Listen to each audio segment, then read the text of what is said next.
Assalamualaikum warahmatullahi wabarakatuh. Berjumpa lagi di video mengenai pembelajaran geografi untuk kelas 11 IPS ya. Kali ini kita akan masuk ke bab atau materi yang baru yang berjudul persebaran flora dan fauna. Adapun materi yang akan kita pelajari, yang pertama ada karakteristik mengenai bioma, kemudian ada faktor-faktor persebaran bioma, kemudian ada persebaran flora dan fauna di Indonesia, dan juga persebaran flora dan fauna di dunia. Sebelum kita masuk, kita harus tahu dulu nih, apa sih arti dari bioma? Nah, bioma adalah ekosistem besar dengan daerah yang luas, terdiri atas flora dan fauna yang khas.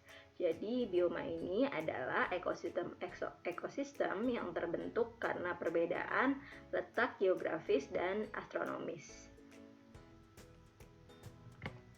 Adapun jenis-jenis bioma yang ada di dunia, ada paling tidak 8 jenis. Yang pertama ada gurun, kemudian ada padang rumput atau stepa, kemudian ada sabana, dan ada hutan tropis. Kemudian ada juga hutan gugur, kemudian ada taiga, ada tundra, dan ada mangrove. Mari kita bahas satu persatu. Yang pertama ada gurun. Nah, kalau dilihat dari gambarnya pasti kalian sudah familiar dong dengan bioma gurun ini. Gurun ini terkenal karena curah hujan rata-rata di daerah gurun ini rendah sekali, yaitu 20 cm per tahun. Dan ciri-ciri lainnya, yang kedua adalah gurun ini mempunyai suhu yang ekstrim. Apa sih artinya suhu yang ekstrim? Suhu ekstrim itu adalah perbedaan suhu antara siang dan malam yang sangat jauh berbeda. Jadi ketika siang bisa jadi sangat panas, kemudian malam harinya sangat dingin. Kemudian yang ketiga ada tumbuhan xerophyte. Tumbuhan xerophyte ini adalah tumbuhan yang cenderung tahan terhadap panas, seperti kaktus, aloe vera, dan kurma. Kemudian juga ada hewannya. Hewannya itu sejenis kalajengking, unta, ular, kemudian beberapa jenis serangga.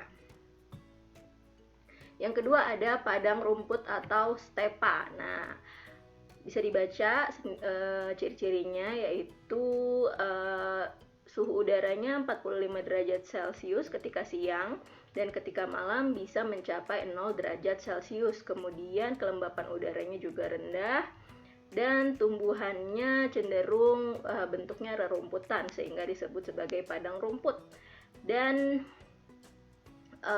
stepa ini ditemukan di wilayah Amerika, Afrika, dan Australia dengan jenis-jenis hewan yang juga kita ketahui, yaitu zebra, kemudian ada kanguru, ada singa. Itu adalah hewan-hewan yang hidup di padang rumput atau stepa.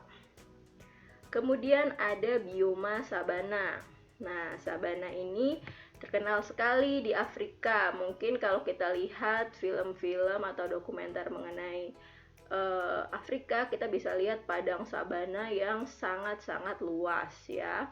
Nah, memiliki curah hujan 250 sampai 700 mm per tahun. Nah, jadi sabana ini juga mempunyai intensitas hujan yang tidak teratur. Jadi bisa sering hujannya, bisa tiba-tiba tidak ada hujan. Kemudian drainase atau alirannya berlangsung cepat, kemudian porositas atau perserapannya tinggi, dan hewan yang bisa hidup di bioma ini adalah singa, zebra, gajah, atau juga jerapah dan kerbau. Dan yang berikutnya ada hutan tropis. Nah, hutan tropis ini paling terkenal karena mempunyai keanekaragaman hayati yang sangat beragam. Karena hutan tropis ini memiliki curah hujan yang tinggi di angka 200 sampai 225 cm per tahun, kemudian juga disinari oleh matahari sepanjang tahun, tidak mengalami perubahan suhu yang signifikan dari satu bulan ke bulan lain. Mengingat banyak sekali pepohonan besar di daerah hutan ini, selalu cenderung gelap suasananya. Kemudian memiliki kisaran suhu antara 25 derajat Celcius sampai 30 derajat Celcius, dan memiliki tanah yang sangat subur. Tumbuhannya juga cenderung beragam, seperti rotan, kemudian ada anggrek, kemudian hewannya juga beragam, ada harimau, ada orang hutan, dan yang lain-lain.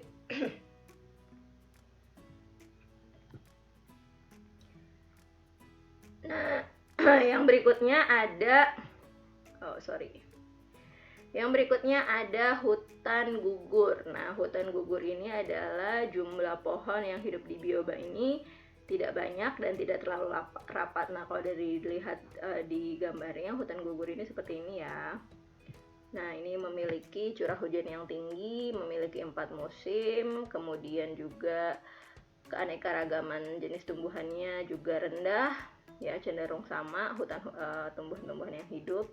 Kemudian pohon yang hidup ini juga tidak memiliki daun yang tidak begitu lebar. Kemudian bioma hutan ini juga ditemukan, hutan gugur ini ditemukan di Jepang, di Korea, di Cina, dan Asia Timur lainnya, kemudian di Amerika Serikat, dan juga di Australia dan Inggris. Hewan yang tinggal di wilayah hutan gugur ini adalah serigala, kemudian ada rusa, ada beruang, dan burung pelatuk. Yang berikutnya ada taiga. Taiga ini terkenal karena atau dikenal dengan hutan yang berdaun seperti jarum. Nah, gambarnya seperti ini. Kemudian memiliki perbedaan suhu cukup tinggi saat musim panas dan musim dingin. Kemudian juga tumbuhannya terjadi di musim panas antara 3 sampai 6 bulan. Memiliki curah hujan 250 mm per tahun. Kemudian musim panas hanya berlangsung 3 bulan. Tumbuhan yang bisa hidup di taiga ini didominasi oleh tumbuhan konifer seperti pinus, albus, cemara, elder, dan spruce. Hewan yang ada di bioma taiga ini adalah beruang, serigala, tupai, dan jenis burung. Berikutnya ada tundra. Nah, tundra ini kalau kita lihat, mungkin pernah nonton film Frozen ya, kira-kira Frozen itu berada di bioma tundra karena dia memiliki durasi musim yang sangat lama. Kemudian ini biasanya ada di kutub utara atau kutub selatan ya, yang memiliki curah hujan juga yang rendah. Dan sebagian besar tanahnya itu batuan induk yang sulit untuk ditumbuhi tanaman. Jadi tundra ini cenderung tidak ada tanamannya, jadi hanya padang tanah yang diselimuti oleh salju-salju. Nah, tumbuhan yang bisa hidup di tundra ini adalah lumut kerak, ataupun rumput.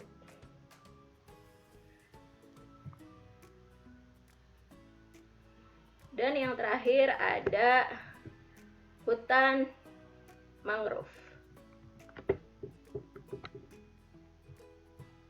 Nah, hutan mangrove atau hutan bakau ini adalah yang berada di pesisir-pesisir pantai ya. Air dan tanahnya berkadar garam tinggi, kemudian kadar oksigen di dalam air dan tanahnya rendah. Kemudian jenis tanahnya merupakan tanah lumpur. Tumbuhan yang bisa hidup di sini adalah pohon bakau, pohon kayu api, pohon bogem, dan hewan yang hidup di sini karena adanya di pesisir adalah ikan, buaya, dan biawak, dan beberapa jenis burung. Nah, kira-kira itu adalah jenis-jenis dari bioma yang ada di dunia. Kemudian faktor-faktor dari persebaran flora dan fauna terdiri dari, yang pertama ada klimatik atau iklim, yaitu terdiri dari unsur-unsur curah hujan, kemudian ada angin, ada suhu dan kelembapan udara. Ini mempengaruhi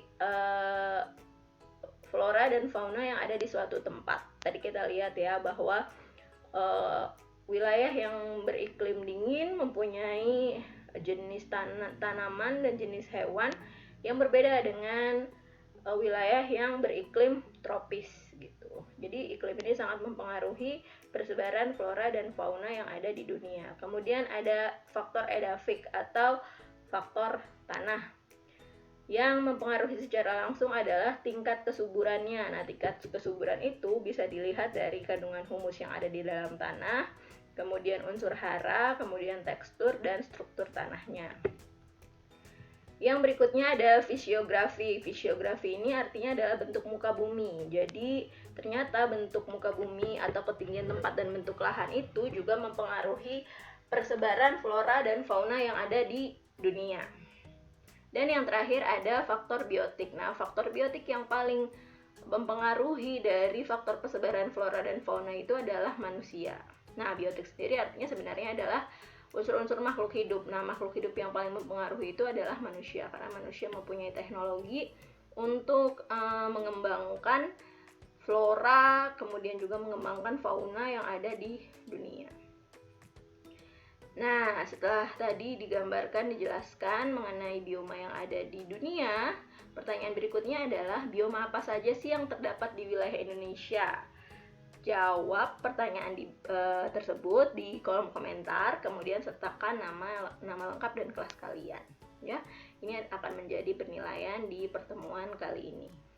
Silahkan dijawab bioma apa saja yang terdapat di wilayah Indonesia. Apakah taiga, apakah sabana, apakah stepa, ya silahkan. Kenapa bioma itu bisa hidup atau bisa berada di wilayah Indonesia. Sekian untuk video kali ini. Mudah-mudahan dengan penjelasan yang sangat singkat ini, gambaran mengenai bioma bisa dipahami, dan mudah-mudahan kalian terus berada dalam kesehatan, karena kita masih dalam kondisi virus ya. Jadi mudah-mudahan kita bisa bertemu lagi di video dan pembelajaran berikutnya. Terima kasih. Assalamualaikum warahmatullahi wabarakatuh.